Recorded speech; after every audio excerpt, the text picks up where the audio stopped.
Now, the nominees for the 90th Academy Awards have just been announced. The Shape of Water, directed by Guillermo del Toro, leads with 13 nominations. Greta Gerwig gets a nod for Best Director, becoming the first woman in 8 years to do so. Let's listen in to the announcement for the biggest category, Best Picture. 9 films selected as Best Picture nominees.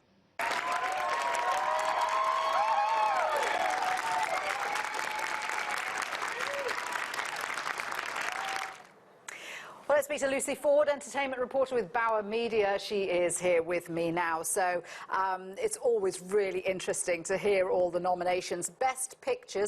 Actually, there's a lot of strong contenders this year. It's actually a really tight year, and it seems like a good year where I'm quite blessed because I've seen a lot of them, and I actually can't pick which one's my favourite, which is always kind of the best situation to be in, I think, because it makes it more exciting on the night, for sure. Are you not going to give us a prediction? Am I allowed to? I mean, Shape of Water seems to be the favourite. I mean, it leads the pack with 13 nominations, and that's a lot to do with how beautiful it is. You know, it gets those kind of things like costume, makeup, special effects, but I don't think it will win Best Picture. I think Three Billboards outside Ebbing, Missouri has kind of secured itself. I think you're right about that. We have to mention the Best Actor Award. Two Brits up for nomination. Daniel Day-Lewis and Gary Oldman for Churchill, of course. And Daniel Kaluuya as well, who was kind of the surprise. Right. But that was one of the big surprises, because that's also the fun, is you kind of get the ones that maybe have been overlooked in other ones. But, I mean, Gary Oldman has won basically every major award so far. I think it's maybe his category to lose.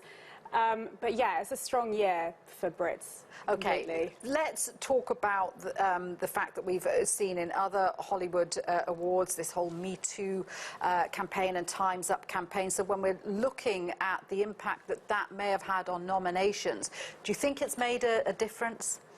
It's hard to say, because obviously you're working from films that were made last year, so I think it might make more of a difference next year, but it is great to see Greta Gerwig nominated for Best Director, because there's been lots of backlash about her not being nominated for other categories, and she's the 5th woman to ever be nominated for Best Director. And the movie's fantastic, so it's well-deserved her place, but you kind of wonder whether there would have been an outcry if she hadn't been nominated. But it'll be interesting to see how it moves on next year. Yeah, it promises to be a great night. Lucy, thank you very much indeed for that. Lucy Ford there.